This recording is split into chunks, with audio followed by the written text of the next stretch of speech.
¿vale?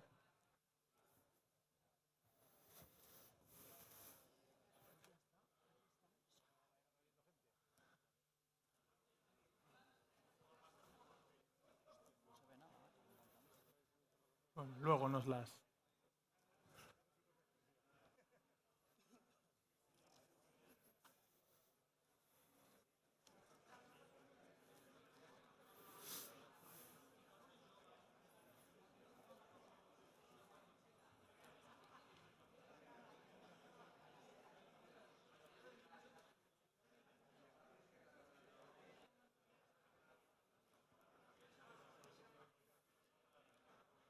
Hola, muy buenos días a todos. Gracias por estar aquí tan puntuales. Si os parece y os podéis ir tomando asiento, empezaremos con nuestra primera mesa redonda de hoy, porque el contador ya me dice que solo me quedan 2 minutos para terminar de presentarla, ¿vale? Pues nada, bienvenidos, gracias a la organización, en primero, en nombre propio de dejarme estar aquí, rodeado de este pedazo de panel de ponentes. Y sin más vamos a empezar a hablar de otras estrategias ante la reducción de antibióticos, ¿vale? Voy a ir presentándolos uno por uno, irán saliendo, tienen preparada una pequeña presentación, cada uno con un enfoque algo diferente, o sea, quizá con una introducción muy bien alineada, pero luego tocarán diferentes temas y posteriormente abriremos el debate. En primer lugar, tengo aquí a mi izquierda a Enric Marco, todos lo conocéis, es licenciado en veterinaria por la Universidad de Zaragoza, especializado en producción animal. Desde 1991 ha asistido a más de 100 cursos y congresos veterinarios en distintos países. Cuenta con una notable experiencia internacional en perfeccionamiento de la producción porcina en Holanda, Alemania, Dinamarca, Estados Unidos y Reino Unido. A lo largo de su carrera ha desarrollado una sólida trayectoria en consultoría, especializada en producción porcina. En 2013 fundó Marco Vet Group SLP, con un alcance global que asesora a compañías genéticas, farmacéuticas y grandes empresas del sector en control de enfermedades, manejo de granjas y bioseguridad. También desempeña un importante rol académico como profesor en programas de máster sobre sanidad porcina, es profesor honorífico y colaborador de varias instituciones y ha sido presidente del European Association of Swine Health Management y miembro del jurado del European Peers Research Award. Sin más, un aplauso grande para Enric Marco.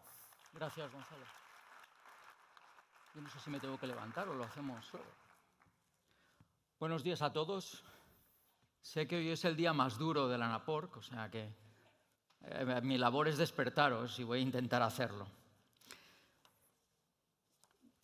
Bueno, Fran nos ha dado una tarea a cada uno de nosotros y voy a intentar cumplirla, porque hablar de reducción de antibióticos, siendo 4 personas, teníamos para toda la mañana.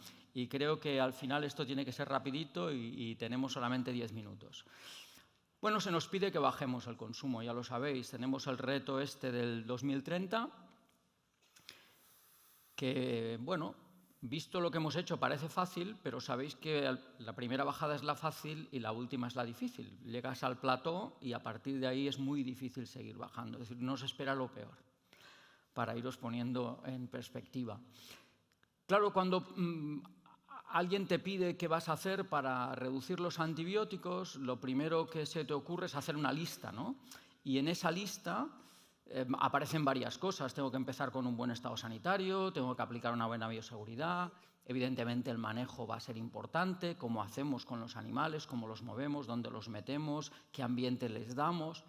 Y luego viene la parte de inmunización y de nutrición, ¿no? En inmunización siempre pensamos en vacunas y yo me voy a centrar un poquito en esta fase, en la parte de inmunización. No tanto en qué vacunas tenéis que poner, sino en aquello que seguramente rodea a estas vacunas para conseguir que sean verdaderamente eficaces. Bueno, vacunas tenemos de distintos tipos, como lo sabéis, aquellas que vamos a aplicar en madres para tener un efecto propiamente en las madres o para tener un efecto en la descendencia. Y muchas de ellas están pensadas en cubrir esa primera fase del lechón donde bueno, pues tenemos quizá las pérdidas más elevadas. Y luego, evidentemente, esto no me pasa, sí. Tenemos las vacunas que aplicamos al lechón, que nos van a dar ese efecto durante las fases de crecimiento y de cebo. Bueno, cuando pensamos en las vacunas que aplicamos en madres, lo primero que viene en mente es, hostias, tienen que tomar calostro. Porque si yo aplico un plan vacunal en cerdas, pero resulta que estos lechones no me toman el calostro de la madre, mal vamos, no sirven absolutamente de nada. Y sabéis que uno de los factores que determina la ingesta de calostro es la propia calidad del lechón. Hay un montón de trabajos donde se relacionan vitalidad o peso del lechón e ingesta de calostro. Y aquí en la diapositiva os presento uno de estos, ¿no? Si los lechones son pequeños, el riesgo de que no tomen, y ese sería el riesgo, digamos, el mejor de todos, porque se van a morir y se acaba la película.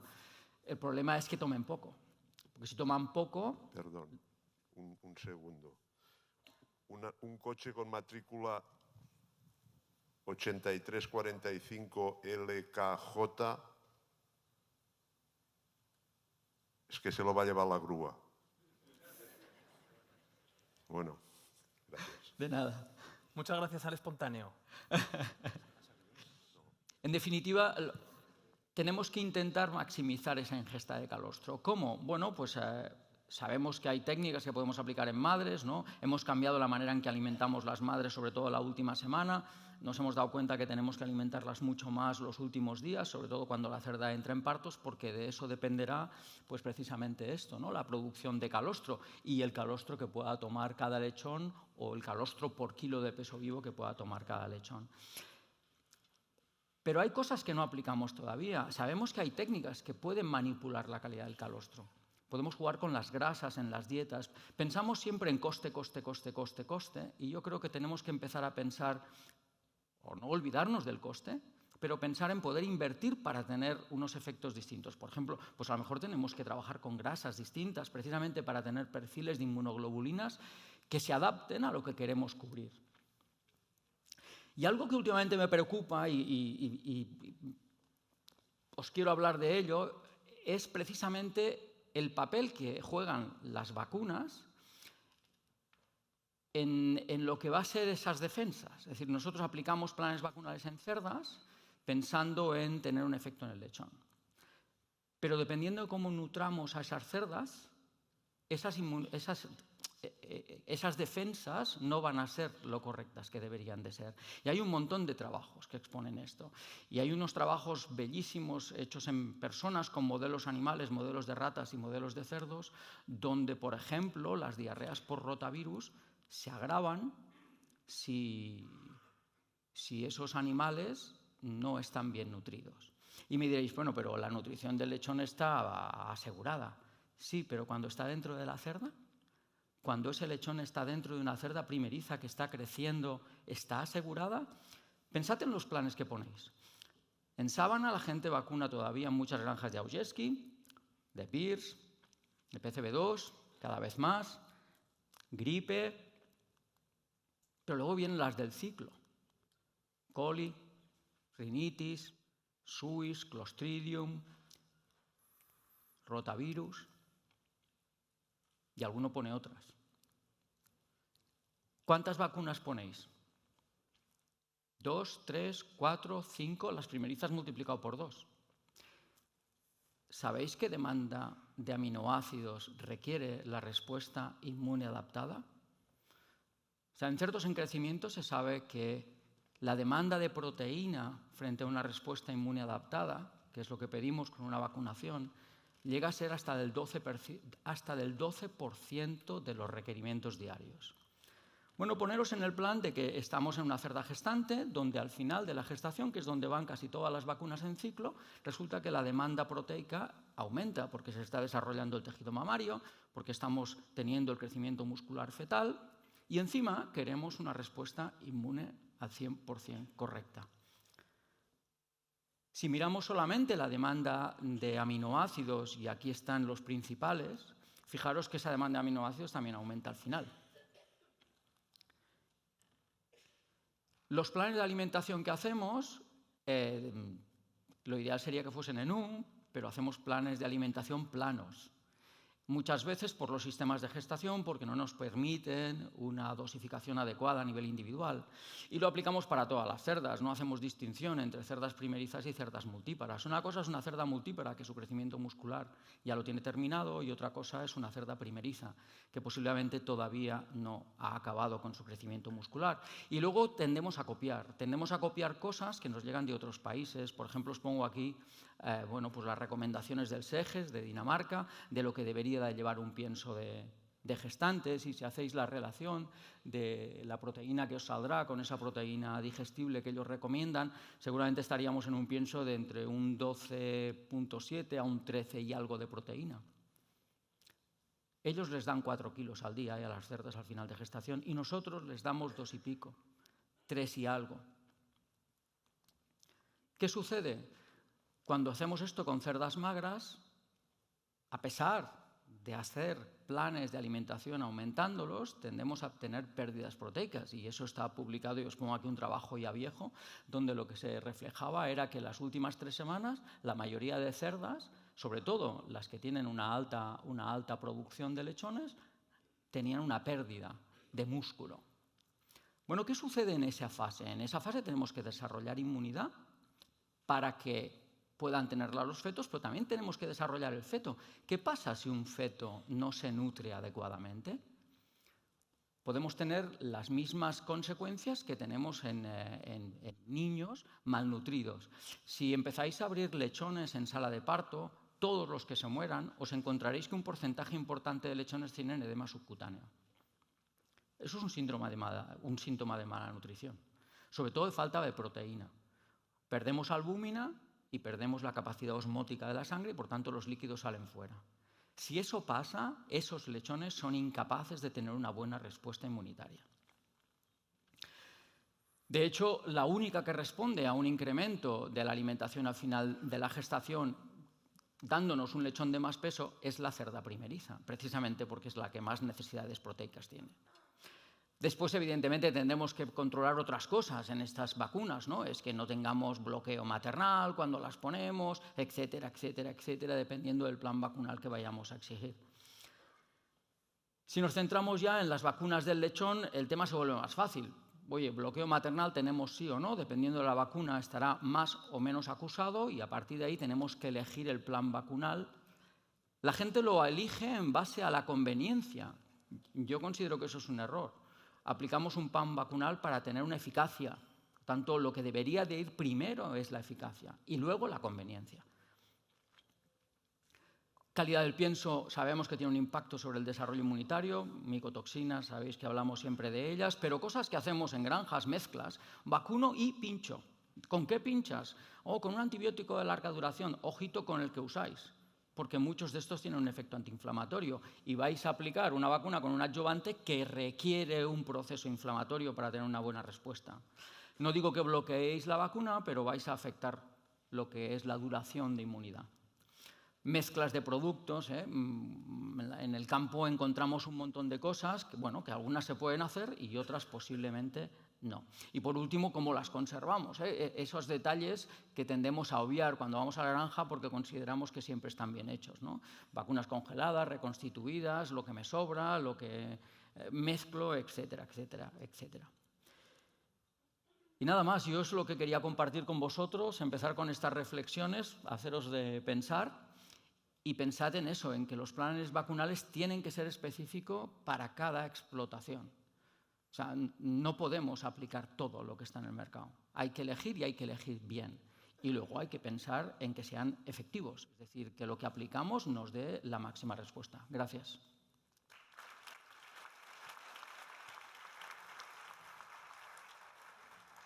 Gracias, Enric. Bueno, para los que os estáis incorporando todavía o os habéis incorporado tarde, Enric Marco ha abierto la mesa redonda de debate de otras estrategias ante la reducción de antibióticos, y ha centrado su charla, sus 10 minutos de charla, específicamente en generar inmunidad, ¿no? Y por resaltar 2 líneas de lo que él ha dicho, bueno, pues las vacunas desde luego tienen que ser una herramienta para ayudarnos en esta estrategia de reducción de antibióticos, pero nos tenemos que plantear muchas más cosas, ¿no?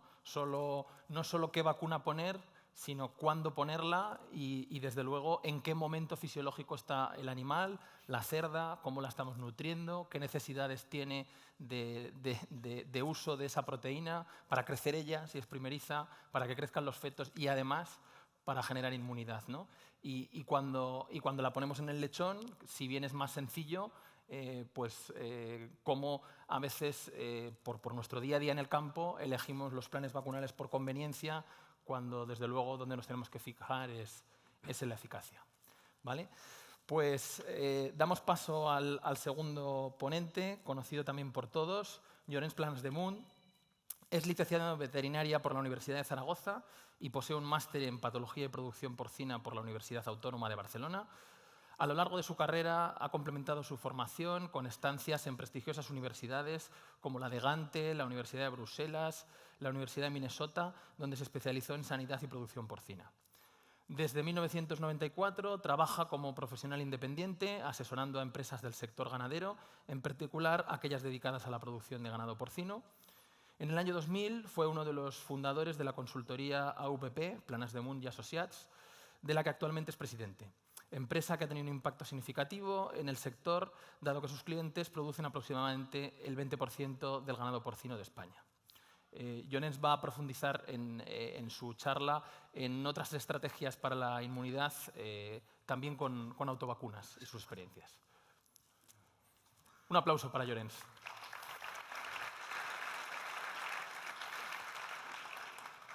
Buenos días a todos. Ante todo, quiero agradecer a la organización que me hayan invitado a participar en estas jornadas. Creo que es la primera vez que participo como ponente y la verdad es que me hacía ilusión. Bueno, yo voy a... ¿Cómo sale esto?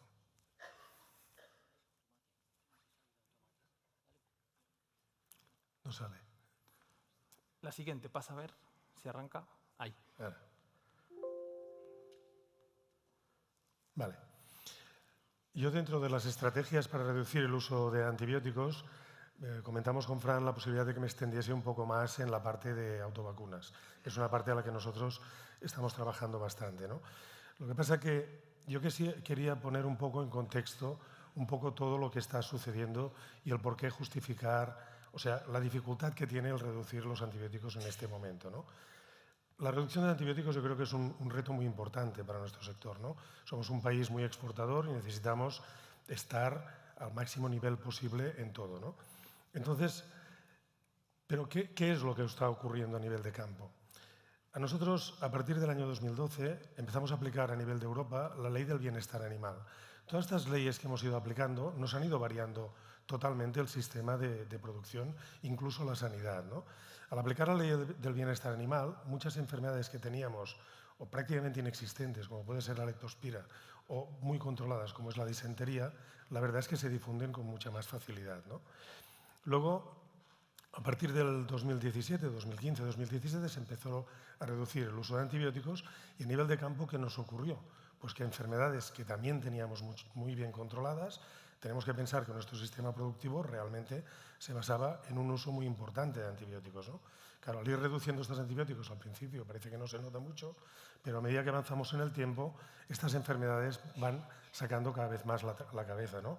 Nos empezaron a salir muchos más problemas de eschericocia, la enfermedad de Glasser se convirtió en una enfermedad mucho más importante, enfermedades que prácticamente no habíamos visto nunca, como el Mycoplasma iorinis, apareció, enfermedades como la Actinobacillus pleuropneumonia, que era una enfermedad que siempre veíamos a nivel de engorde, empezó a aparecer a nivel de transición, incluso en casos extremos a nivel de sala de partos, ¿no? Cuando la literatura decía que esto era muy difícil, ¿no?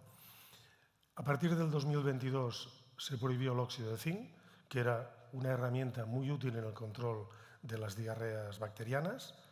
Esto hizo que el aumento de diarreas ha sido muy importante y probablemente es una de las causas de mortalidad más importantes que tenemos ahora mismo. Aparte de esto, todos sabéis que a partir del 2020 entró por la zona de Gerona una variante nueva de virus de Pierce, mucho más agresivo de lo que habíamos tenido, mucho más difusible, que ha alterado totalmente el panorama sanitario que tenemos, ¿no?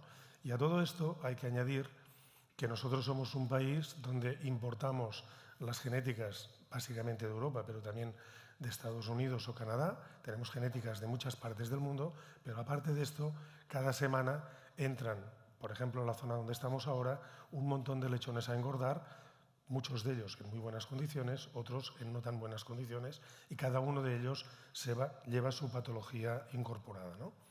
¿Qué ha ocurrido con todo esto? Esta es la mortalidad media que hay en España, datos de SIP, a día de hoy. Nosotros empezamos en el año 2014 con nuestra utilización de antibióticos importante, con un 3% de mortalidad media.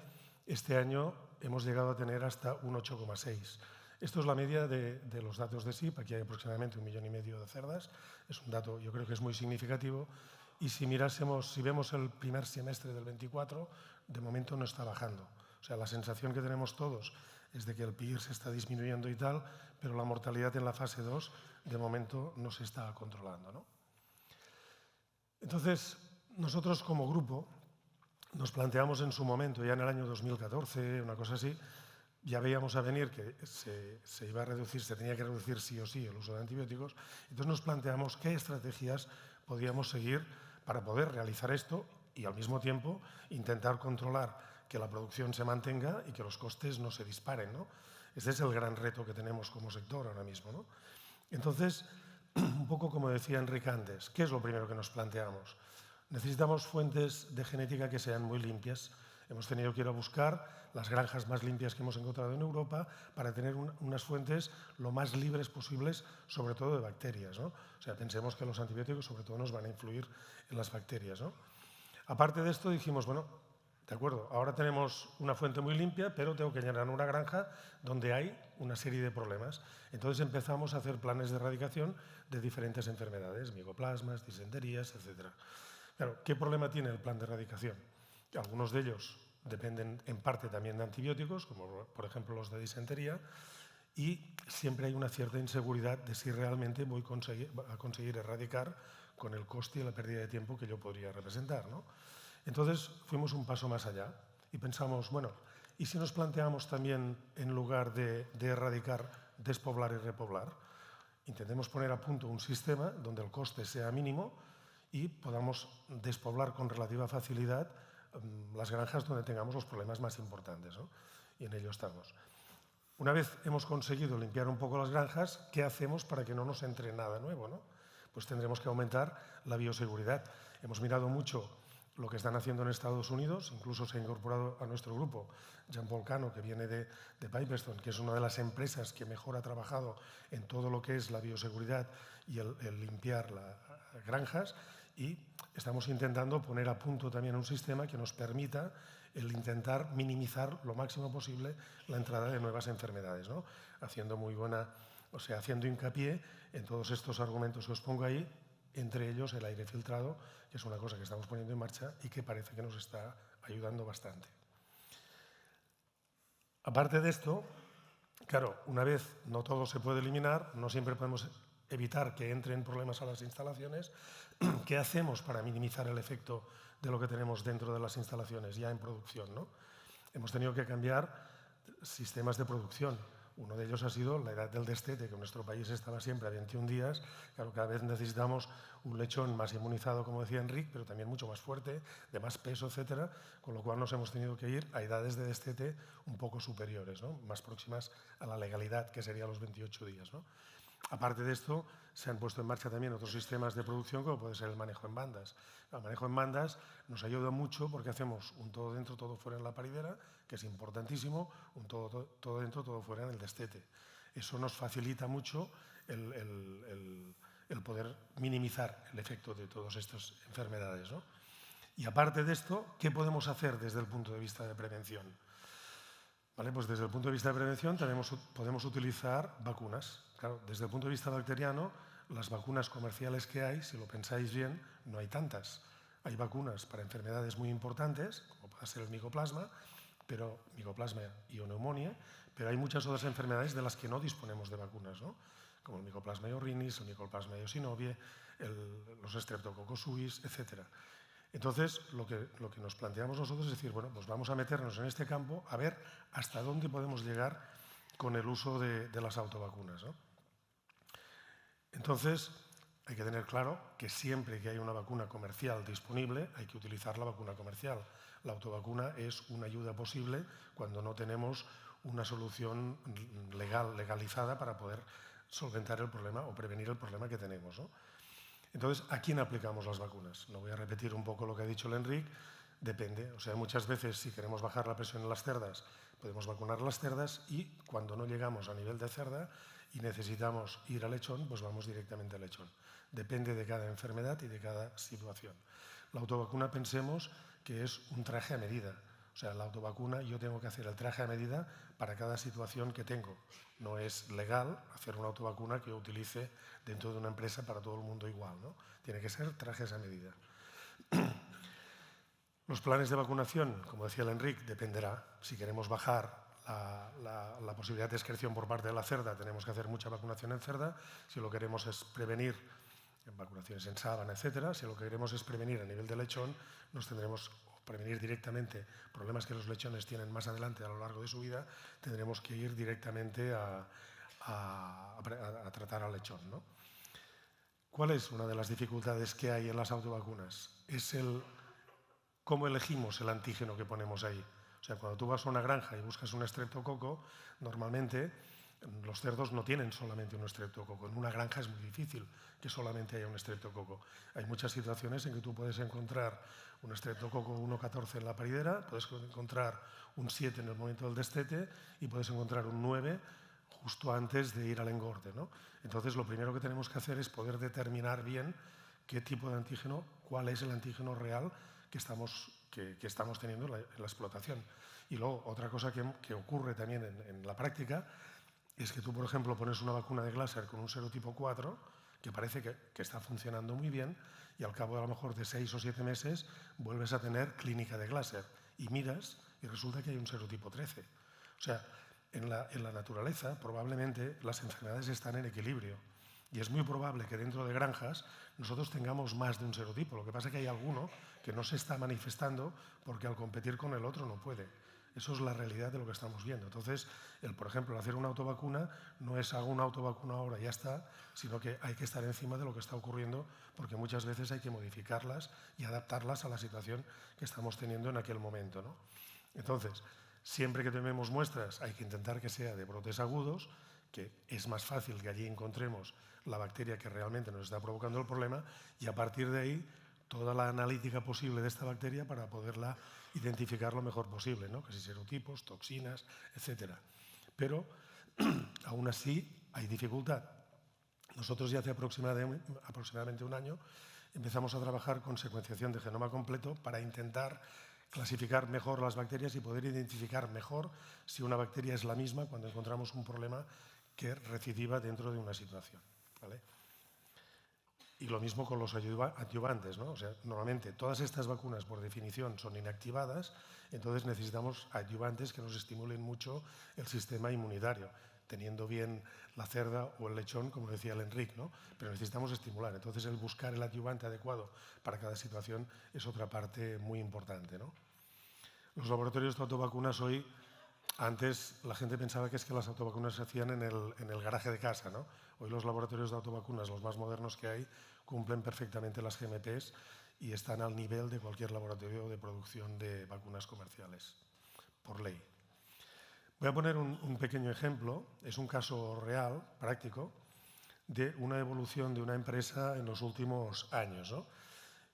Esta empresa produce aproximadamente alrededor de 1 millón de cerdos al año, años más, años menos, y entonces en el año 2016 nos planteamos hacer un poco todo este sistema que he comentado para intentar mejorar o sea, poder reducir los antibióticos sin penalizar los resultados, ¿no?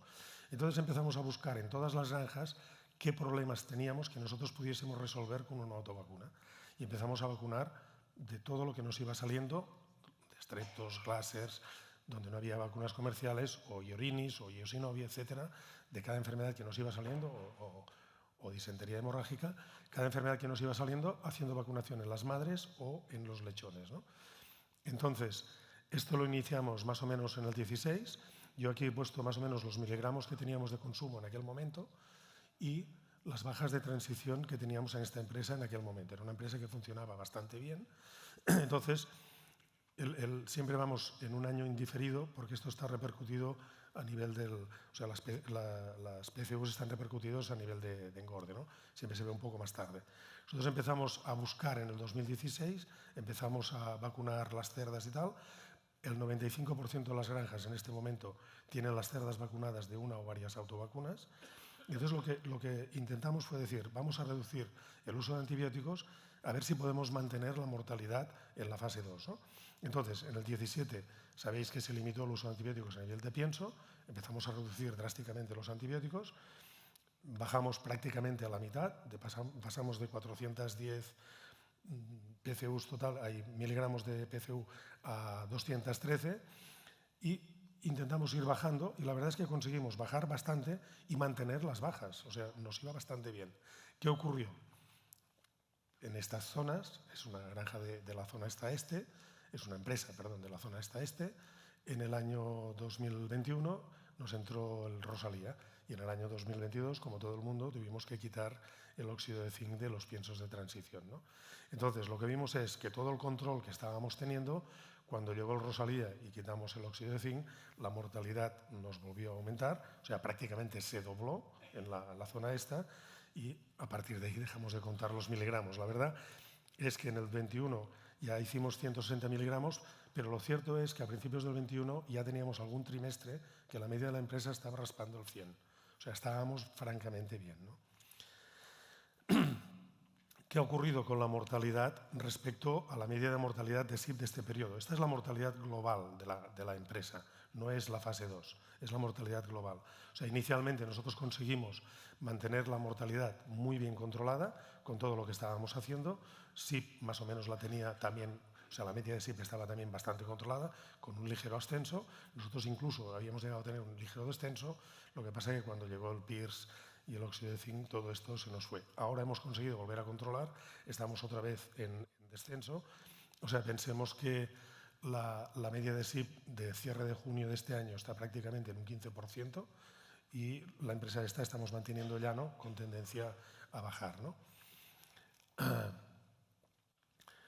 ¿Y qué ocurrió con el coste? Otro objetivo era decir, vale, vamos a reducir esto, pero a ver si vamos a tener que invertir tanto que no nos va a salir a cuenta.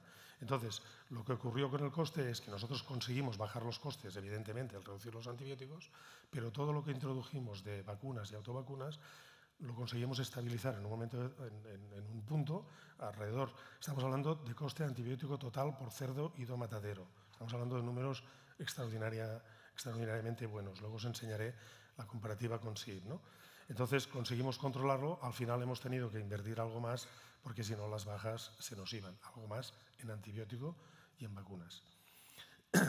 Esta mortalidad, perdón, este consumo el coste de antibiótico respecto a SIP, comparando con cerdo salido a matadero, esta empresa cuando empezamos estábamos prácticamente a €1, era una empresa que funcionaba muy bien, llegamos a alejarnos prácticamente casi a €4, ¿no? En este momento nos hemos vuelto a acercar algo, pero seguimos manteniendo el coste bastante controlado. Yo un poco como conclusión de esto es que es posible reducir los antibióticos, pero necesitamos controlar muy bien estos efectos laterales que tenemos con los PIRS, etcétera, para poderlo controlar. Si no, es extremadamente difícil. Gracias. Gracias, Llorens.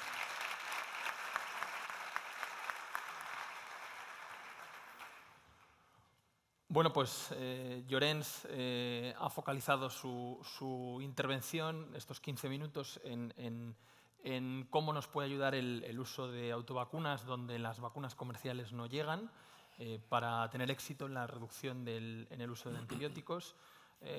Ha empezado enfocando en que lo más fácil sería despoblar y repoblar con animales sanos y luego eso hay que mantenerlo con bioseguridad. Y del tema de las autovacunas ha hecho mucho hincapié en lo importante que es la elección del antígeno, para lo cual hay que hacer muy bien el seguimiento de exactamente qué cepas se diagnostican y que no cambien en el tiempo, ¿no? y monitorizar. y que el adyuvante es muy importante porque se trata de vacunas vivas y tiene que ser un adyuvante que impacte y que estimule mucho la inmunidad. Bueno, pues pasamos al tercer ponente de nuestra mesa, es Lluís Cons. Lluís es licenciado en veterinaria por la Universidad Autónoma de Barcelona desde el año 2003. Posteriormente completó sus estudios con la realización del máster en Sanidad y Producción Porcina en 2008 y más recientemente, en 2022, con el curso Escuela de Desarrollo Responsables de Equipo en la ESIC Business and Marketing School. Con más de 20 años de experiencia en el sector porcino, 21 me dijo LinkedIn que llevas en Finca Porc, en los cuales coincidimos 9 años, y habiendo pasado por todas las áreas de la producción, actualmente ejerce como director técnico veterinario en Finca Porc desde el año 2019. Lluís nos va a enfocar sobre las estrategias sanitarias que una empresa de producción a nivel de gestión pone para enfrentarse a la reducción en el uso de antibióticos, bioseguridad, manejo y gestión. Adelante, Lluís. Aplausos.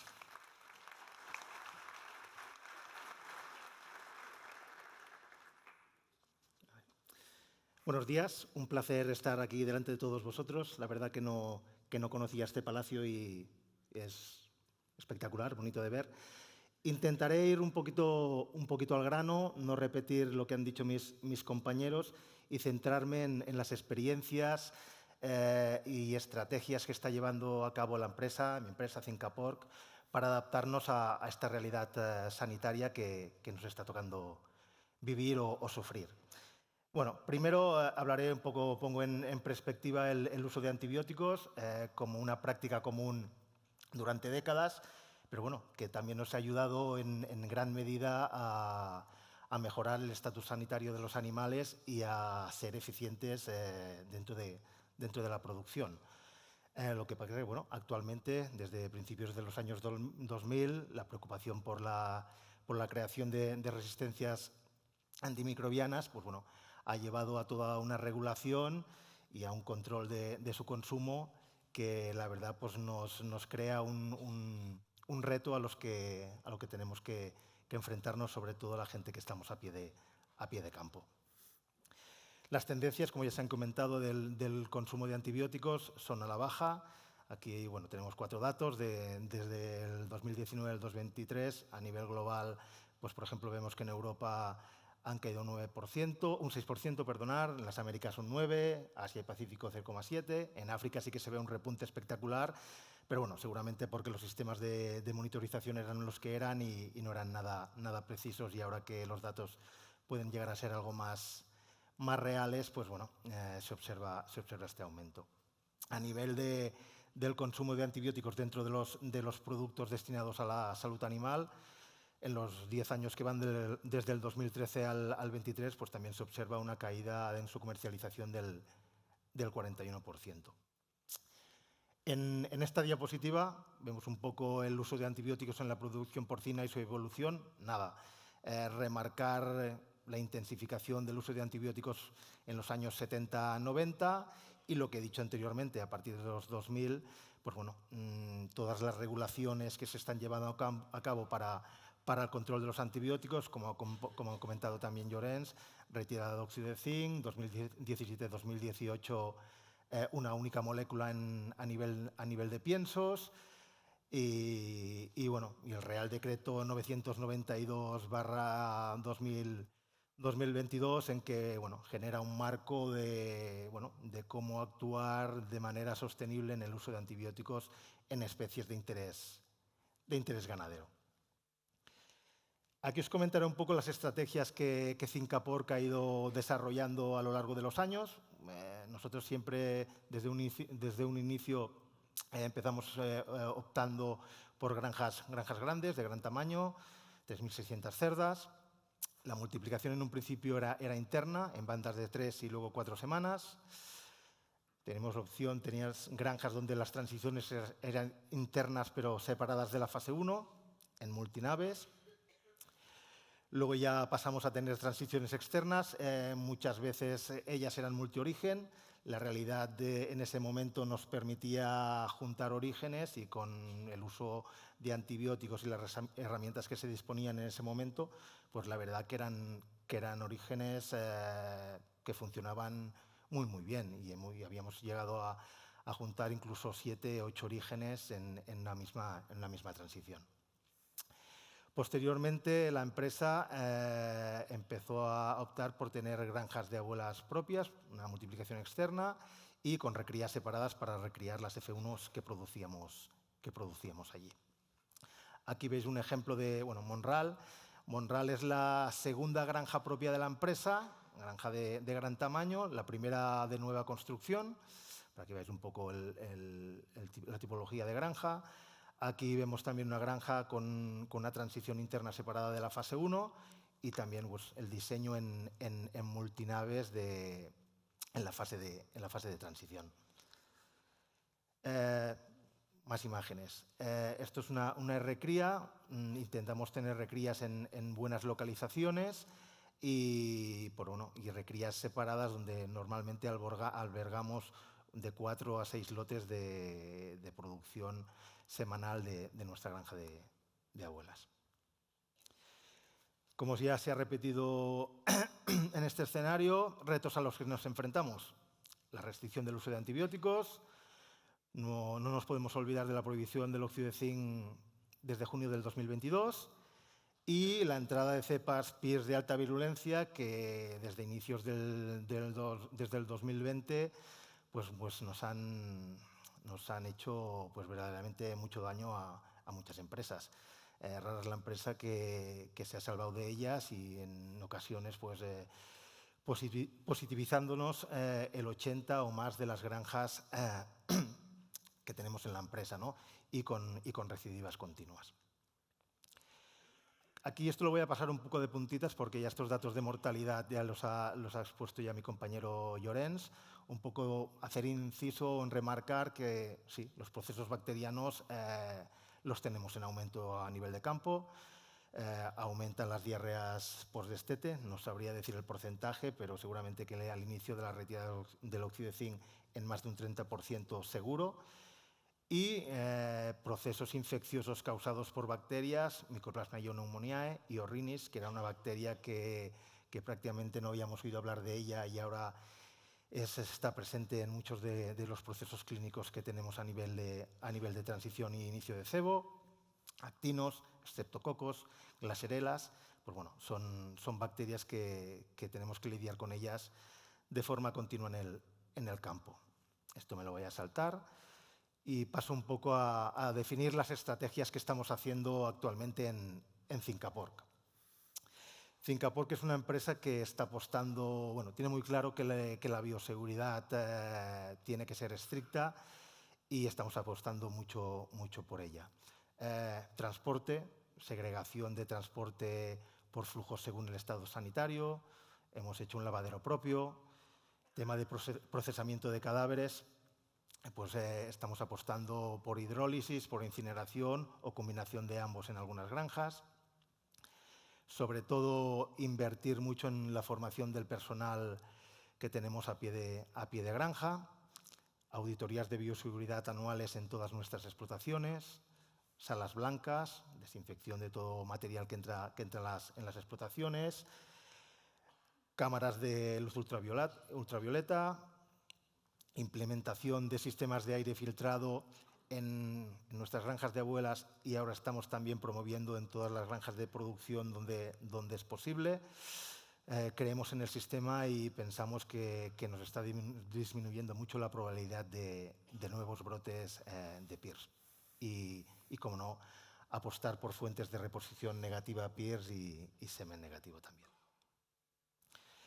Imagen de nuestro lavadero. Actualmente es un lavadero que tiene unos 3-4 años, 3 pistas, ampliable a una cuarta, con todos un poco los elementos que tiene, bombas de alta presión, regulación de caudal, sistema de aire filtrado. Esta es una imagen de nuestra granja de abuelas que funciona en presión positiva, procesamiento de cadáveres como he dicho, incineración y depósitos de hidrólisis.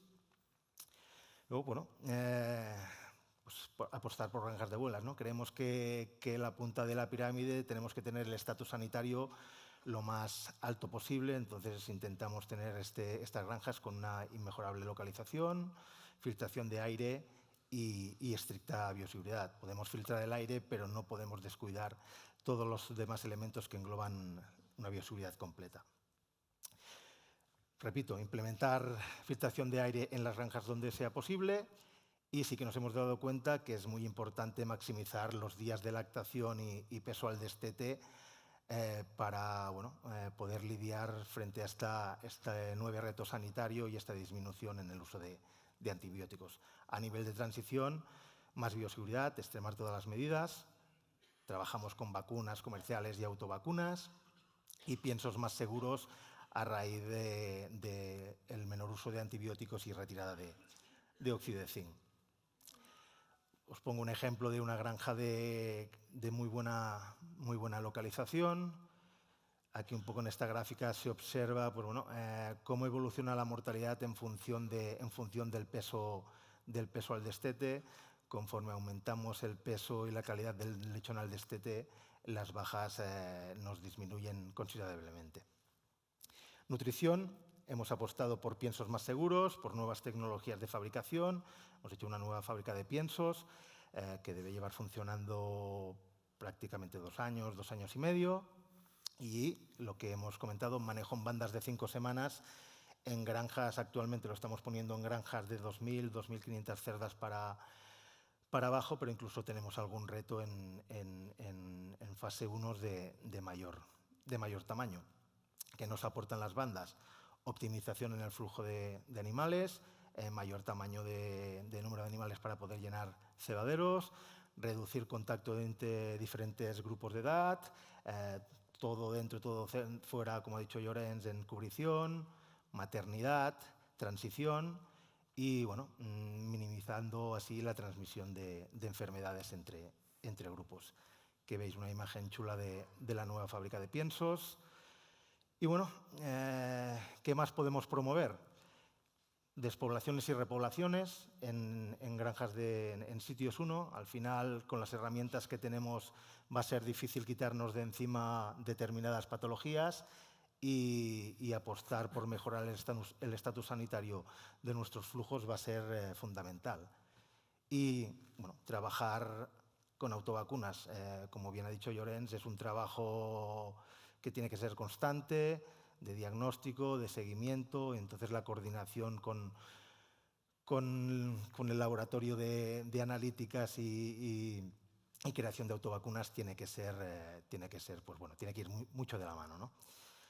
Genética, esto siempre se pueden hacer pruebas, o estamos haciendo pruebas por si hay algún finalizador más resiliente para afrontar un poco mejor estos retos sanitarios. E implementar nuestras granjas con nuevas tecnologías digitales. Aquí he puesto como ejemplo SoundTalk, que quizá os hablaría Fran mejor que yo, porque un poco lo trabajamos de la mano de Behringer, pero que nos permiten intervenciones más eficientes y precisas en materia de salud animal, ¿no? Detectar los problemas a tiempo y poder actuar de manera eficiente. Una imagen de un SoundTalk instalado en una fase de cebo. Y creo que he sido breve. Muchas gracias y agradecer vuestra atención. Gracias, Lluís. Muchas gracias, Lluís. Lluís nos ha dado la visión de su empresa, de Zincaport, de las estrategias que están implementando en esta situación actual de reducción de antibióticos. Ha empezado hablando de bioseguridad, de esa importancia que le dan antes de todo, ¿no? en el transporte, con la construcción de un nuevo lavadero. Ha hablado de gestión de los cadáveres, alejándose un poco de las clásicas recogidas, con sistemas de hidrólisis y de incineración. Ha tratado la formación del personal en las granjas también para conseguir que esta imagen de bioseguridad no se quede en los técnicos y llegue hasta el último personal de granja. Apuestan también por el aire filtrado como otra medida extra de bioseguridad. La localización de las granjas, como mínimo las que son la punta de la pirámide, las abuelas, También le ha dado muchísima importancia a la calidad del lechón, usando manejo en bandas a 5 semanas, pudiendo mantener la integridad del lote y obligando a destetar a 28 días. Y luego hablaba de nutrición, de piensos más seguros, de despoblar las granjas en las que no pueden controlar las patologías y, por último, implementar nuevas tecnologías que les aporten más datos, porque cuantos más datos y más fiables tienes, pues mejor puedes responder a los retos. Vale, pues ya nos queda la última intervención de esta mesa, Lorenzo Fraile. Él es doctor en veterinaria por la Facultad de Veterinaria de Zaragoza. Desde 1996 hasta 2004 desempeñó como veterinario especialista en porcino para Cargill y Pigbear. Posteriormente, hasta 2010, trabajó como investigador en el CRESA, en el Departamento de Epidemiología, Control de Enfermedades y Ensayos Clínicos. Y desde 2010 también ejerció como profesor agregado de Epidemiología y Farmacología en la Universidad de Lleida y en 2023 fue nombrado catedrático.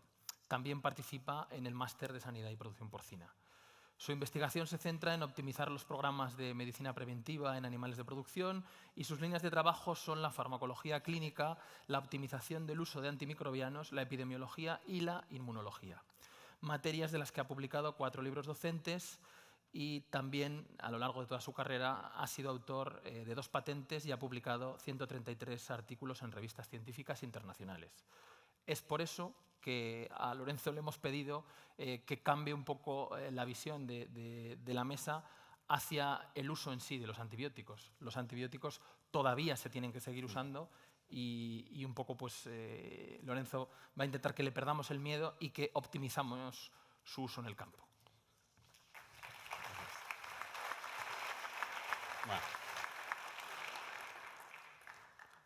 Bueno, buenos días a todos. Yo, en primer lugar, dar las gracias a la organización, a ANAPOR, por poder estar aquí. Estuve hace un tiempo, la verdad, no recordaba tan bien el escenario, ¿no?, del auditorio. Gracias a la organización, creo que la mesa redonda es muy oportuna, ¿no? Yo voy a hablar de lo que no quiere hablar nadie, ¿no? Que es que al final hay que usar antibióticos, ¿no? Es decir, creo que se pueden hacer muchas cosas, pero al final, del final, pueden ser necesarios, ¿no? Y yo lo que voy a hablar es cómo creo que se pueden optimizar. Si los que me conocen sabes que soy una persona bastante práctica, entonces yo voy a ir al grano. ¿Qué problema tenemos y qué soluciones creo yo que se pueden plantear, ¿no? El problema actual, bueno, el consumo de antimicrobianos se registra en Europa desde hace muchos años. España estaba muy mal, esto hay que decirlo, en el año 2014, pero a partir de ahí ha sido un punto de inflexión, esta es la pura realidad. Y cuando uno mira el mapa de color de Europa, pues ya no somos los que salimos en el periódico, ¿no? ¿Sabes? Entonces dices, bueno, pues por lo menos, ¿no?, esto ya no tiene tan mala pinta, ¿no? Desde el año 19, todo el mundo sabe que el consumo de antibióticos es obligatorio comunicarlo, ¿vale? Precisamente en el Plan Nacional ya se hizo, está regulado por un BOE, ¿no? Y todo el mundo que emite recetas sabe que los sistemas automáticos evidentemente vuelcan, ¿no? Con lo cual hay datos por granja, agregados, etc. La notificación es al ganadero, como todo el mundo sabe, pero bueno, a través de las integradoras y demás se puede conocer.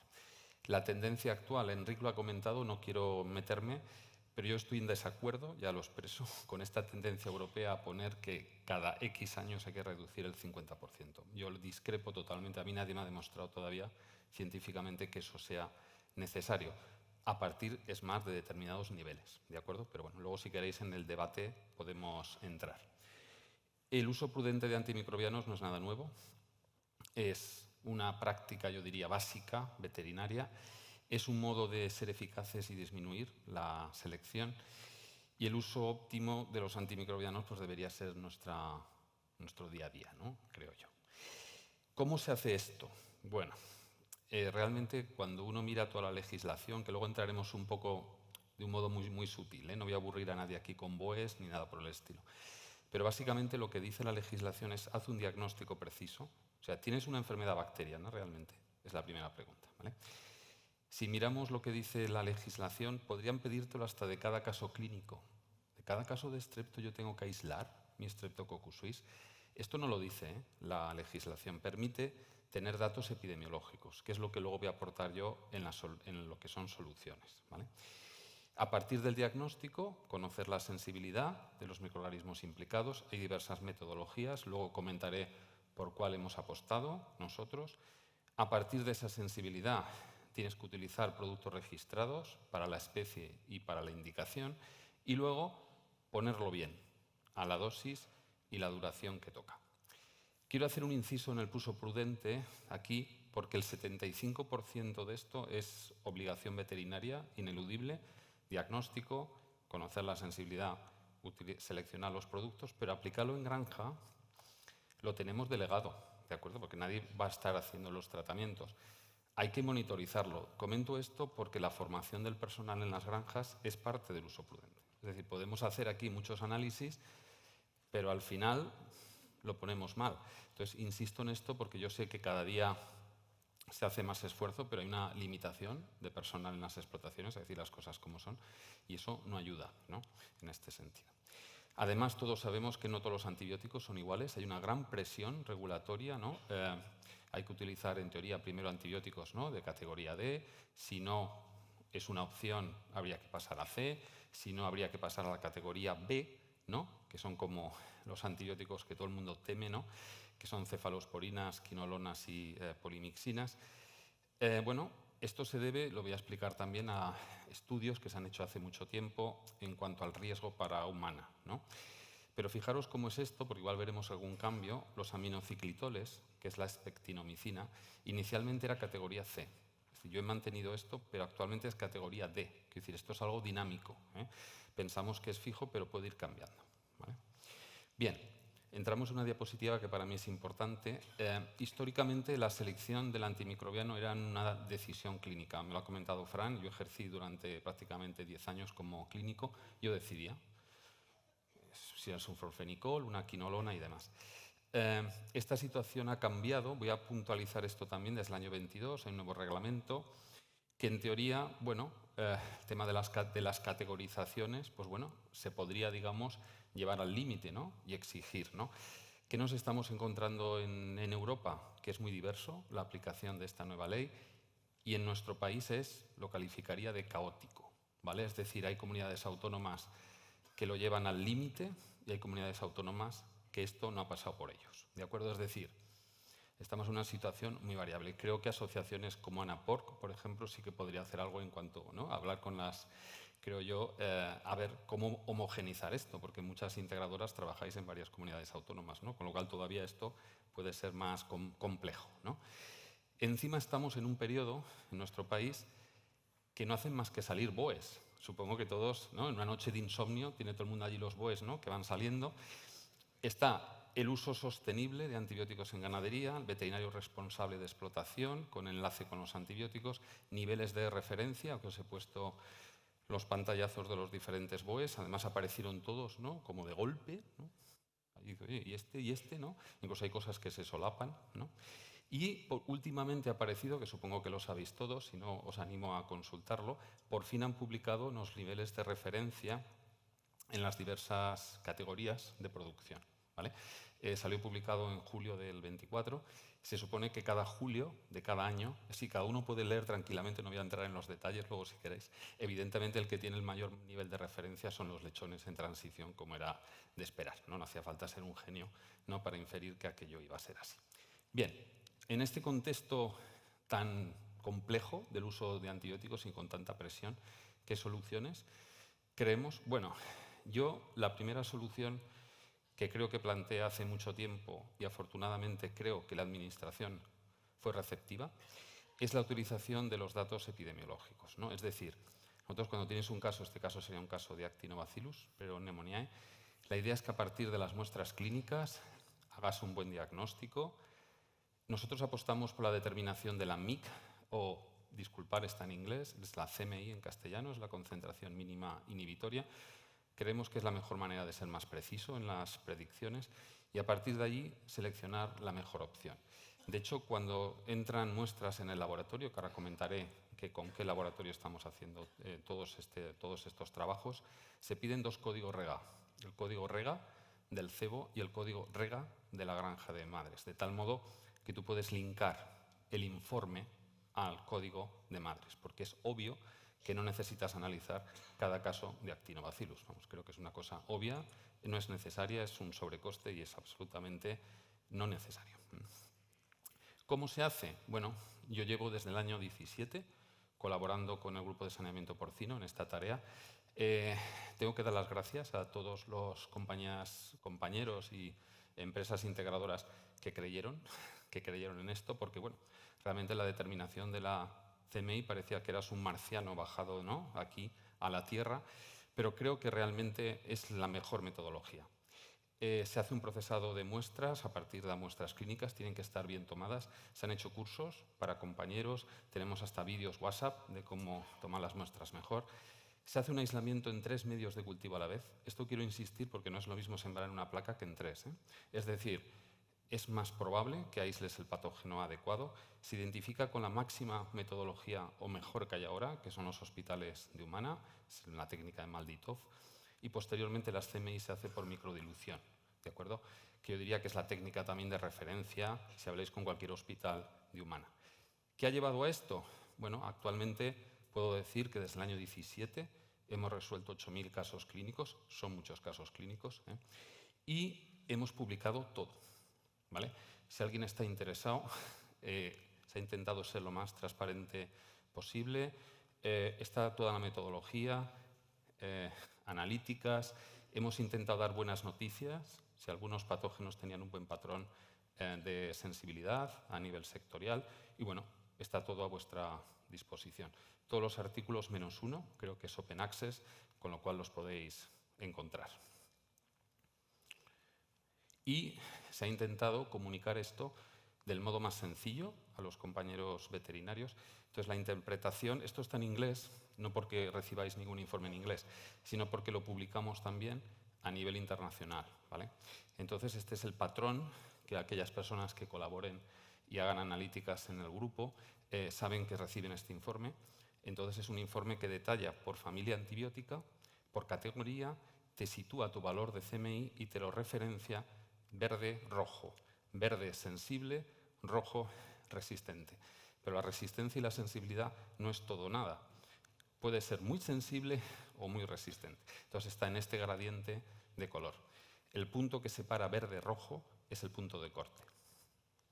¿De acuerdo? Y por fin, para terminar, nosotros lo que proponemos es, a nivel práctico, tú tienes un caso clínico, el que sea, actino, Streptococcus suis, tienes datos epidemiológicos de tu pirámide de producción.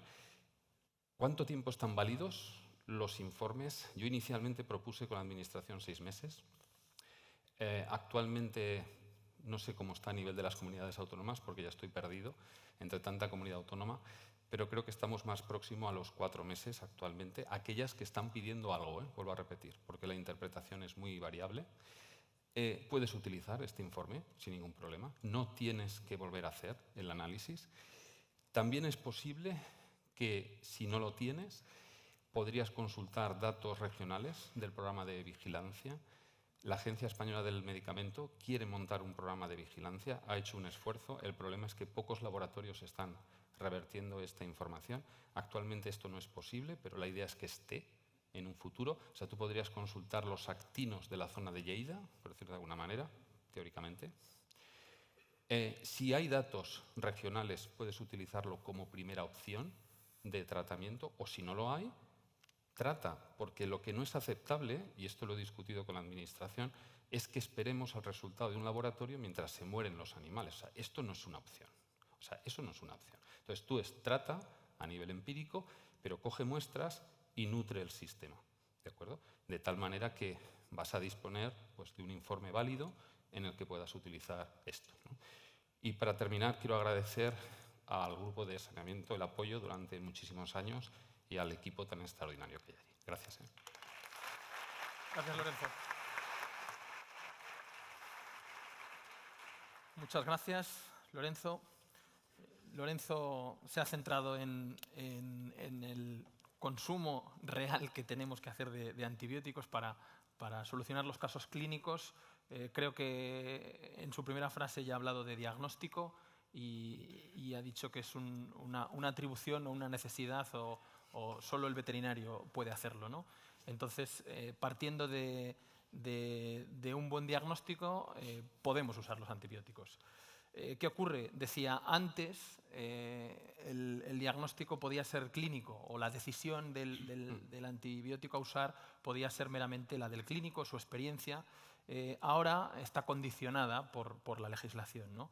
Entonces, bueno, ese diagnóstico nadie nos dice si tiene que ser exclusivo de cada caso clínico o si tal vez en una estructura integrada como solemos tener y con toda la trazabilidad y movimientos de lechones, del flujo de madres, transición y engorde, pues podemos trabajar esos datos epidemiológicos para, conociendo la sanidad de nuestra pirámide, con una analítica justificar diferentes tratamientos en diferentes cebaderos, por ejemplo, ¿no? Y me quedo con una de sus últimas frases, que es que hay que hacer entender a la Administración y a nosotros mismos que nunca es aceptable esperar, no tratar y dejar que se mueran los animales, y siempre tenemos que ejercer nuestra obligación como veterinarios, si bien para salvaguardar nuestras espaldas y nuestro buen hacer y nuestra imagen, pues sí que debemos tomar esas muestras y poder justificar los tratamientos. ¿Vale? Esto es lo que han dado de sí las intervenciones de este excelente panel de ponentes que hemos tenido hoy. Quiero agradecerles cómo se han ajustado al tiempo y a los temas. Yo creía que era muy difícil dar 4 visiones un poco diferenciadas sobre un tema que igual todos entendíamos que era sota, caballo y rey y se iban a pisar, pero lo han hecho excelentemente bien. Nos quedan 20 minutos de debate, es lo que queremos, que sea una mesa abierta. Esperamos vuestras intervenciones, vuestras preguntas, y si no os animáis del todo, pues yo he preparado mínimo 4 temas, uno extraído de cada ponencia, para que libremente hablen los 4 o intervengáis vosotros, o si os ocurran preguntas a raíz de ellas, ¿vale? ¿Alguien se quiere arrancar? Luces de sala, manos arriba. ¿No? Nadie usa antibióticos. Lorenzo, nadie tiene problemas. Lanzo un tema yo, el primero. Se ha hablado de despoblar como la mejor estrategia para no tener patologías, ¿no? Al final, si no tenemos animales, es imposible que las tengamos. Y hemos dejado casi de lado o pasado un poco por encima sobre la erradicación. Y yo me planteaba, claro, ¿cómo erradicamos una enfermedad sin llegar a despoblar, sin usar los antibióticos? ¿O cómo erradicamos usando los antibióticos en este marco legal que tenemos? ¿A quién le pregunto? A todos, ¿no? Bueno, podéis ir interviniendo. ¿A quién le apetece arrancar? Bueno, arranco yo si quieres. Vale. Yo creo que es muy fácil, simplemente presentándole el plan de erradicación a la administración correspondiente y justificando el por qué se quiere aplicar. Normalmente la percepción es positiva. Es decir, la administración, por lo menos mi experiencia, en el momento en que hay una justificación, hay un trabajo detrás y hay una exposición del por qué se va a usar el antibiótico de una manera distinta a aquella que está prevista en la ficha técnica, bueno, la administración, si hay un objetivo claro y una tempística limitada, no pone problemas. Lo que pasa es que, evidentemente, antes esto lo hacíamos y no hablábamos con nadie, y ahora pues hay que hacer ese paso previo y presentarlo. Yo lo que diría es que la erradicación es posible en muchas enfermedades. Lo que pasa es que, ¿cuál es la realidad, no? O sea, si nosotros necesitamos modificar mucho la sanidad dentro de una empresa o de determinadas granjas, es muy difícil que tengas una enfermedad para erradicar. Muchas veces te coinciden varias, ¿no? Entonces, nosotros hemos utilizado la erradicación en muchas situaciones, pero claro, la erradicación también implica toda una serie de cosas. Aparte de los tratamientos, a lo mejor te implica determinadas enfermedades, cierre de granja, no hacer reposición durante unos meses, y siempre hay un riesgo de que cuando has invertido todo esto, al final no llegues a conseguir erradicar, ¿no? Este riesgo siempre está. Entonces, a raíz de esto fue cuando nos planteamos el decir, bueno, ¿y si vamos un poco más allá? Porque claro, tú tienes ahora una granja donde quieres erradicar un micoplasma, tienes un actinobacillus y aparte tienes disentería, se puede plantear un plan de erradicación, pero a veces es mucho más práctico el plantearse directamente el despoblar. Ese fue el razonamiento, ¿no? Entonces, lo que hicimos fue probar de despoblamos, no sé si 12 o 14 cerdas, 12 o 14 granjas de cerdas en un periodo de varios años, mirando a ver el coste que teníamos y qué es lo que podíamos optimizar para minimizar este coste, ¿no? Sobre todo en producción. Entonces, lo que vimos es que en algunos casos puede costar lo mismo el despoblar que el erradicar. En algunos casos hay que prepararlo bien, ¿no? Y por eso optamos más por esta situación. No es que la otra no se pueda hacer, pero en determinadas circunstancias es posible que sea más fácil despoblar que erradicar. Sí, yo creo un poco lo mismo que mis compañeros. Llega un momento que a veces la mochila está cargada de muchos problemas y hay que valorar que la despoblación-repoblación pues es una herramienta que puede llegar a ser muy útil. Hay que valorar costes, pero que el retorno, nosotros tenemos experiencias de orígenes que verdaderamente eran un problema grande y a raíz de una despoblación-repoblación es cambiar totalmente la dinámica de un flujo elevado de cerdos y eso se agradece. Bueno, no sé, tampoco sé muy bien qué aportar más. Quizás una experiencia de unos compañeros en una de las zonas más complicadas de España con el uso de antibióticos, que es Castilla y León, donde se está aplicando con más rigor, ¿no?, todo esto. Allí se ha planteado un programa de erradicación de actino en una granja de serotipo 911, un serotipo muy virulento, después de intentar absolutamente todo, documentado, vacunas comerciales, autovacunas y demás. La administración ha sido receptiva, quiero decir, no es ninguna tragedia, es decir, se puede plantear y se puede hacer. Evidentemente tienes que saber que una enfermedad como actinobacilo, las probabilidades de éxito son las que son, ¿de acuerdo? Pero, bueno, es algo que tú puedes plantear y sabes que la administración en ese periodo, pues tu consumo de antibióticos va a ser descomunal y lo que ocurre es que tú lo tienes que plantear como una estrategia a un plazo medio largo, ¿no?, en la que tú vas a tener menos consumo en todos los cebaderos que se derivan de allí. Entonces, bueno, pues claro, esto hay que hacérselo entender, ¿no?, a la administración, pero creo que si se explican las cosas y sobre todo si tienes datos que las apoyen, yo no veo tampoco un problema grande. Puedes encontrarte algún caso particular en oficinas comarcales que todos hemos vivido, que es imposible de trabajar, o sea, es imposible, ¿no? Pero bueno, yo diría que la gente en general es razonable y es algo que se puede plantear, sí. Muy bien, gracias. ¿Alguna aportación, alguna pregunta en el tema? Pues seguimos hablando los de arriba, lo que digáis. Vale, otro de los temas capitales o que a mí más me ha gustado sacar, no solo en esta charla, creo que viene otra mesa a continuación y bueno, desde que los retos creo que han sido más importantes que las soluciones, ¿no?, que se nos van acabando, se habla de calidad de los lechones, ¿no?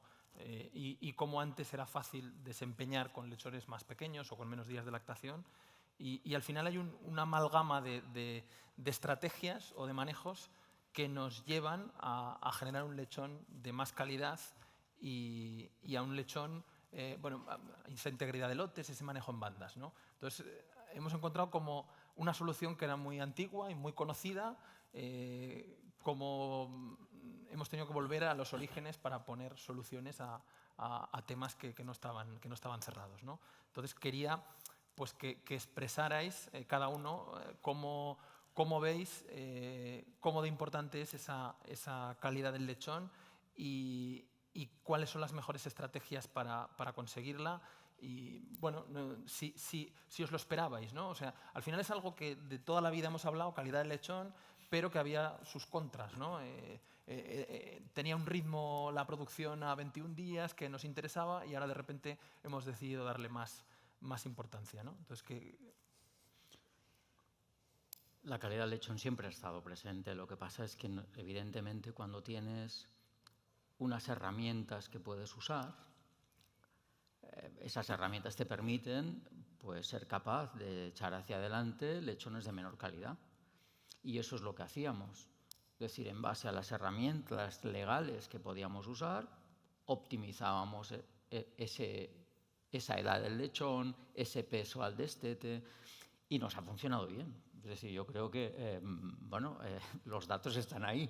Hemos estado muchos años pues, teniendo unos datos muy buenos. ¿Qué sucede? Que te van cambiando, es como la Fórmula 1, te van cambiando las condiciones y nos tenemos que ir adaptando. Y llega un punto en que una de las vías de adaptarse es precisamente buscar esa calidad. ¿Qué sucede? Que se adaptan algunas cosas, pero otras tardan mucho en adaptarse. Y, por ejemplo, una de las que tarda es la genética. Los que desarrollan la genética la desarrollan también en base a esas herramientas que tenemos en el mercado. Y no se plantean un desarrollo pensando en que va a salir un web diciendo que no sé qué. Y ahí es donde tenemos situaciones que rascan, ¿no? que nos generan los problemas que estamos todos habituados a ver en las granjas. Pero yo diría que simplemente estamos haciendo lo que toca, que es adaptarnos a las situaciones que van surgiendo de la mejor manera posible. Yo simplemente añadiría a lo que ha dicho Enric, hacer un poco más de hincapié en la genética, ¿no? O sea, yo creo que con todos los cambios estos de sistemas de producción que hemos hecho y tal, podemos mejorar, pero hasta un punto. Hay un punto en el que es muy difícil pasar. Con muy buen manejo, muy bien lo que hagas, es muy difícil. Con el manejo en bandas tú puedes minimizar el efecto de la sanidad, pero sigues teniendo lechones pequeños, ¿eh? Eso no cambia. Entonces yo estoy totalmente de acuerdo con lo que dice Enric. Yo creo que tiene que haber un replanteamiento muy importante por parte de las genéticas, porque desde el punto de vista de manejo, todo esto es prácticamente imposible arreglarlo. Un poco más aportar, ¿no? Yo creo que a nivel de manejo estamos haciendo todo lo posible para adaptarnos a esta nueva realidad. Pues tenemos muy claro que hoy en día el lechón que hacíamos hace 6, 7 años no nos vale, no nos sirve. Tenemos que hacer un lechón de más peso, más maduro, para afrontar todo lo que nos viene, pero se nos acaban las ideas. O sea, la genética tendrá que aportar su grano de arena importante para darnos un producto que pueda lidiar con todo esto. Bien, yo voy a añadir un pelín, una pequeña cosa, y sí que quiero abrir otro tema de paso y así te facilito el trabajo. Perfecto, ¿Vale? me encanta. Así siempre. Así te facilito el trabajo. En primer lugar, la genética. Nosotros, nuestro grupo en Lleida, una parte de mi investigación, llevamos 12 años trabajando en resiliencia genética a enfermedades, ¿vale?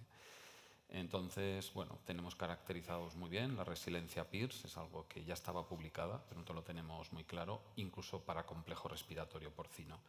Las empresas de genética hasta ahora no lo tenían en su pipeline como prioritario, ¿vale? Vamos a dejarlo así, como prioritario. Quizá el sector tampoco lo tenía. Tampoco lo Les tenía. hemos pedido Tampoco lo tenía. Entonces cada días. uno se adapta a lo que hace falta, ¿no?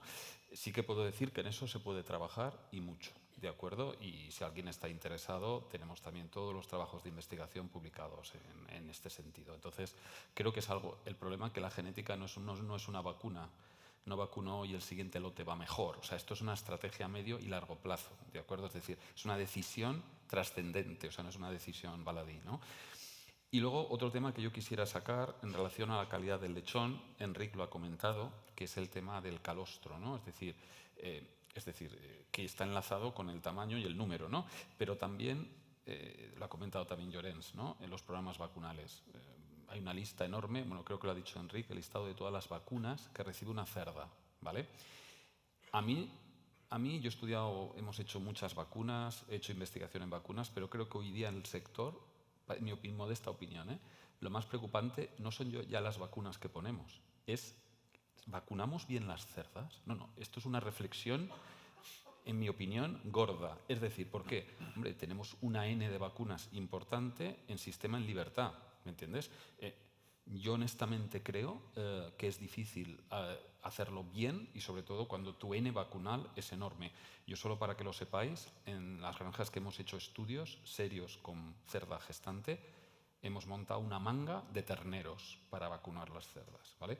Porque yo no me puedo permitir vacunar mal en un estudio, ¿de acuerdo? Entonces, hemos montado mangas. Yo creo que no he visto ninguna granja con un tipo manga para vacunar cerdas. Creo que todavía no la he visto. Es para pensar, ¿eh? Es para pensar, ¿eh? Porque con la N que tenemos de vacunas, cuidado, ¿eh? Es difícil, en mi opinión, es difícil, ¿eh? Y además lo delegamos, ya no vamos a entrar en el personal, en el último que aparece, bueno, eso ya no vamos ni a entrar, ¿no? Pero incluso la N, la N, es que la N es muy grande, o sea, la N es muy grande, ¿no? Y si luego hay que transmitir esa inmunidad a los lechones, ya ni te cuento, Claro. con las genéticas Sí. hiperprolíficas y con Sí. la diferencia de, Sí. de tamaño. Ujú. ¿Algo que decir? Pues me quedan... Si me permites. Sí, por favor. Quería hacer un comentario. Claro. Estoy totalmente de acuerdo con Llorens que la despoblación es una herramienta que no la contemplábamos y que tiene que estar encima de la mesa, pero aquí otra vez necesitamos que la Administración cambie un poco el chip. Lo Es entiendo. decir, deberíamos ser capaces de tener granjas de primerizas donde preparar esas cerdas para poder repoblar sin perder productividad de la granja o sin perder semanas de producción. Y eso, otra vez, dependiendo de las zonas, esto parece que sea, vamos, que pides no sé qué. Nos falta esta flexibilidad. Es decir, ideas yo creo que hay, pero luego a la hora de acometerlo te encuentras muchas veces con retrasos muy considerables por estas trabas que te pone la Administración. Si por un lado te piden una cosa y por otro lado no te dan las facilidades para usar otras herramientas. Y creo que, bueno, que como sector, usando todas las asociaciones, deberíamos de apretar. Voy a romper una lanza a favor de la Administración, ¿vale?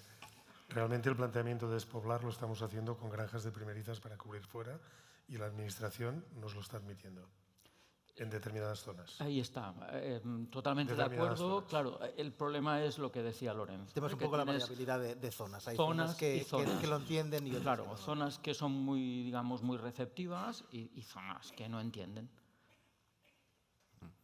Bueno, pues desde aquí el llamamiento de esta mesa, ¿no? Yo creo que es la segunda vez que sale, a que las asociaciones, como ANAPOR y otras asociaciones de veterinarios de porcino y demás en este país, a ver si nos ponemos todos en armonía y ya que el sector va por delante de la Administración en muchas de sus decisiones, pues expongámoslas con claridad y a ver si nos escuchan y nos facilita la vida a todos. Por ahí tenemos una pregunta, intervención.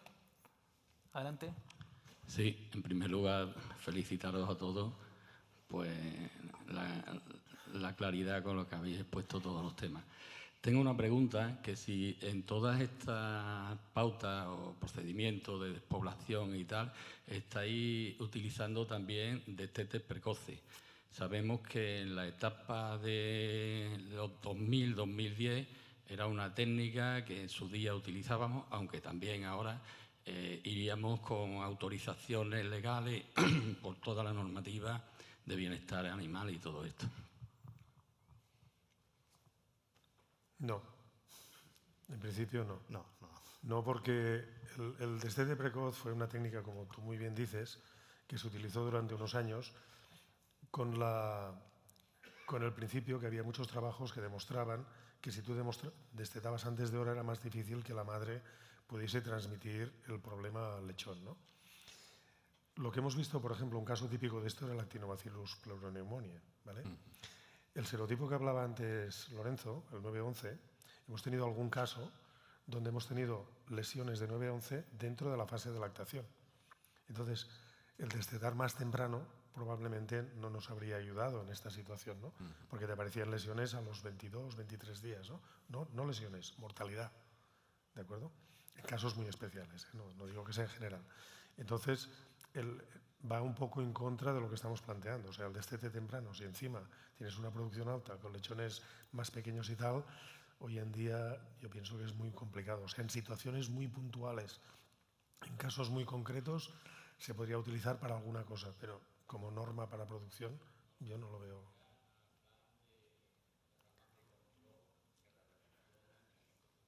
Bueno, lo que pasa es que en el plan de erradicación, o sea, quizás es más fácil un poco lo que comentábamos. Si tú tienes una granja de abuelas que tiene un problema importante, a lo mejor es más fácil vaciarla y volverla a llenar, ¿vale? Que no plantearte la erradicar, que si luego no te funciona, vas a seguir teniendo el mismo problema. Sí, Juan Luis, yo por aportar, cuando lo hemos usado es cuando son situaciones muy concretas donde tienes que preservar la genética que tienes. Y una manera de preservar esa población genética es intentar aprovecharlo con los lechones, pero son estrategias muy concretas, muy determinadas para un patógeno en concreto, es decir, no lo plantearía en una situación de una granja de producción. Gisela. Hola, buenos días. Bueno, primero también daros las gracias por la mesa. Súper interesantes todos los temas que habéis tratado. Y yo quería hacer una pregunta que es un poco para todos, pero igual Lorenzo es quien tiene más información en este caso. Y es que, bueno, todo el tema de la reducción de los antibióticos, ¿no? Al final tiene un objetivo claro, o al menos lo tenía, que es el disminuir esa probabilidad de tener resistencias frente a los antibióticos para que podamos seguir utilizándolos durante muchos años y para que también en humana podamos utilizarlos y podamos salvar las vidas tanto de los animales como de las personas, ¿no?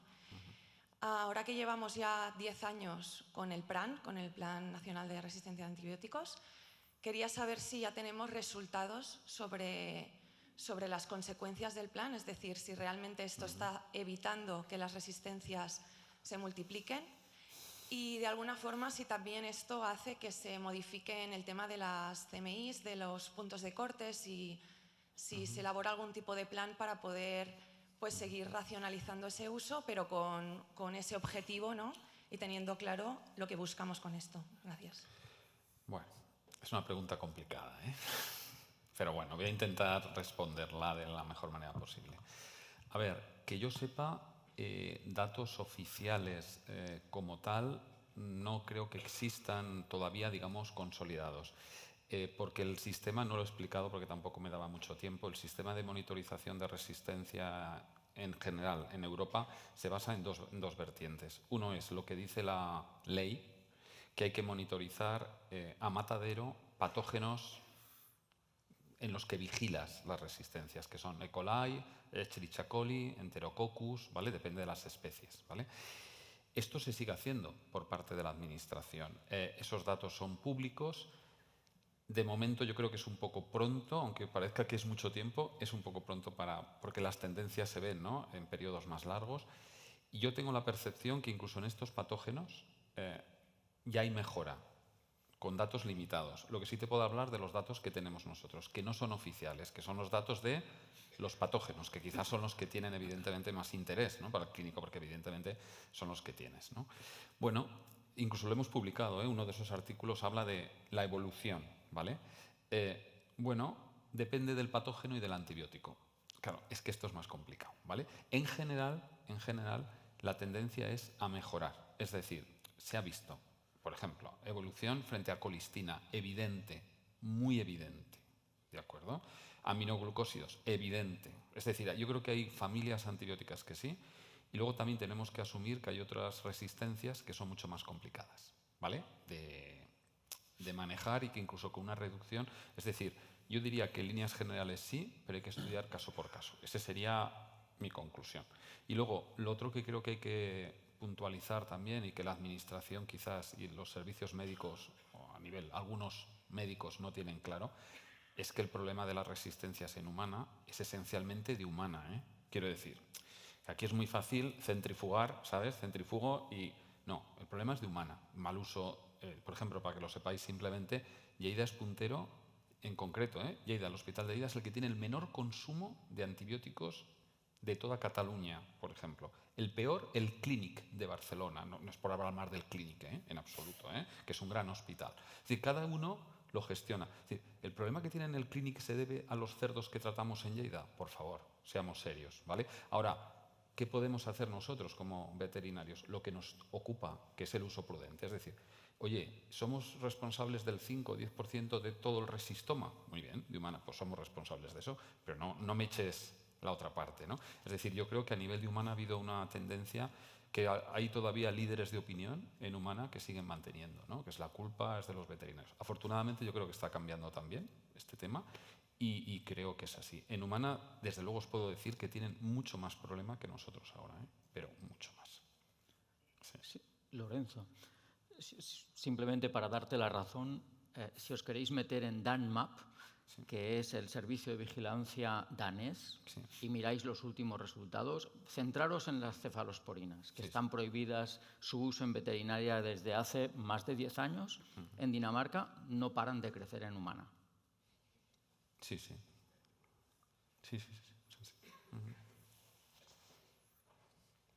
¿Os habéis quedado bien, compañeros? Una pregunta. Porque hay un cartel ahí que dice, por favor, vayan acabando.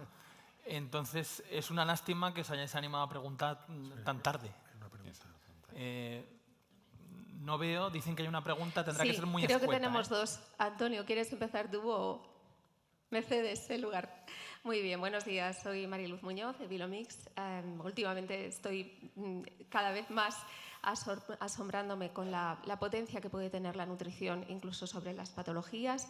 Y me gustaría que Lluís Cons nos profundizara un poquito más. Es una pregunta directa, Lluís, a ti, porque has hablado de la importancia que tiene la seguridad de los piensos. Me gustaría que lo desarrollaras un poquito más, y luego a los demás me gustaría preguntaros, porque hemos hablado de reducción de antibióticos, pero yo entiendo que desde el punto de vista de nutrición, de formulaciones, de correctores vitamínico-minerales, de aditivos, también podemos trabajar. Habéis hablado del trabajo que tiene pendiente la genética, que por supuesto es así, pero entiendo que también hay un camino por recorrer desde el punto de vista de nutrición para poder buscar alternativas a esos antibióticos que se nos van reduciendo cada vez más. En fin, nada más, esa era la pregunta. Muchas gracias. No, cuando me refería a nutrición, en mi experiencia me centraba un poquito más a nivel de primeras edades, sobre todo encaradas con retiradas de óxido de zinc y disminución de antibióticos. Pues bueno, piensos más seguros a nivel de bajar proteínas, materias más nobles. Tema de aditivos, no tengo tanta experiencia, sé que hay mucho camino por recorrer, pero no me puedo extender porque es un camino que todavía dentro de Zincapor no tenemos bien definido. Se están haciendo pruebas, pero no te podría decir mucha cosa más. No sé si mis compañeros tienen más experiencia en el tema. Bueno, creo que no hemos entrado en nutrición porque ninguno de los que estamos aquí somos nutrólogos. Pero está claro, es decir, aquí creo que la reducción de antibióticos toca todos los campos y cada uno tiene que hacer todo lo que pueda. Yo lo que he presentado, ya os he dicho que creo que ya no es ni un tema de aditivos, sino si damos a los animales lo que realmente requieren frente a los retos a los que están expuestos, porque cuando hablamos de nutrición muchas veces las recomendaciones están hechas sobre animales sanos. Hay algún trabajo publicado, por ejemplo, con distintas respuestas, incluso a vacuna de PIRS, y este es un trabajo que, si queréis, está publicado dependiendo del nivel de treonina y de triptófano que tú pongas en la dieta. Es decir, hay cosas que creo que tenemos que empezar a usar, que no sé si se están usando, lo que me llega a mí es que todavía no, o por lo menos no de la manera tan extensa como a mí me gustaría, que seguramente nos podrían ayudar a afrontar ciertas situaciones. ¿Ha quedado algo pendiente? ¿No? Pues entonces, por favor, no hay más preguntas. Sí que hay, sí. Pregunta rápida y dirigida a Llorens y a Lluís. El uso de autovacunas de forma sistemática, aunque hay una aparición nueva de gérmenes a raíz a golpe de decreto, digamos, es práctico desde el punto de vista... porque implica tener un laboratorio detrás de la granja, una buena intimidad, como decía Lluís, una monitorización, ver los desplazamientos de cepas que pueda haber, corregir eso. Es un esfuerzo adicional, entiendo que importante, sobre todo en empresas con gran volumen poblacional. Entonces, el ratio coste-beneficio es adecuado en condiciones reales de explotación que tenéis hoy día. Nosotros lo que estamos viendo hasta ahora, sí. O sea, el problema que estamos teniendo a nivel global es que nos estamos quedando con muy pocas herramientas y la producción que tenemos es la que es, ¿no? Tendremos que ir modificando cosas, pero aparte de modificar necesitamos alguna ayuda más, ¿no? Es posible que a la larga salgan más vacunas comerciales que nos puedan cubrir mucho. La dificultad que hay en las bacterias es que la variabilidad es muy amplia. Y entonces muchas veces no hay inmunidad cruzada entre una cepa determinada de Glasser y otra cepa determinada de Glasser. Entonces es que no tienes más herramientas. O sea, hay que utilizar, o sea, no, es que no hay más. Nosotros lo que estamos intentando es poner a punto un sistema que sea muy práctico, muy útil y nos ayude. Y sí que es verdad que también se puede utilizar un poco lo que decía antes Lorenzo, ¿no? Las unidades epidemiológicas, ¿no? O sea, no siempre has de hacer el traje a medida para aquella granja en concreto, ¿no? Muchas veces puedes tener una unidad epidemiológica que te puede ayudar en determinadas enfermedades, ¿no? A ver, es una herramienta que nosotros la consideramos desde hace muchos años. Creo que ahora están llegando realmente sus frutos porque también se ha avanzado mucho tecnológicamente a la hora de elaborar estas autovacunas. Pero bueno, no os voy a engañar, es un trabajo y es un esfuerzo continuo. No se trata de enviar 3 cerdos y a partir de allí hacer una autovacuna. Es mantener un cepario por orígenes, por flujos, hacer el seguimiento, haber una muy buena coordinación entre laboratorio y campo, pero realmente creo que es una herramienta que nos está ayudando mucho a nivel de las empresas de producción. Vale, pues ahora sí que ya no me la leáis, no hay más preguntas.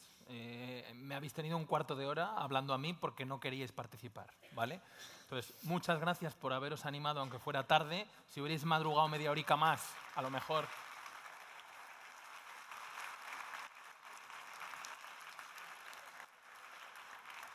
Y nada más, gracias Ana por poner este pedazo de panel de ponentes aquí y por ponerme a mí a su lado, ¿vale?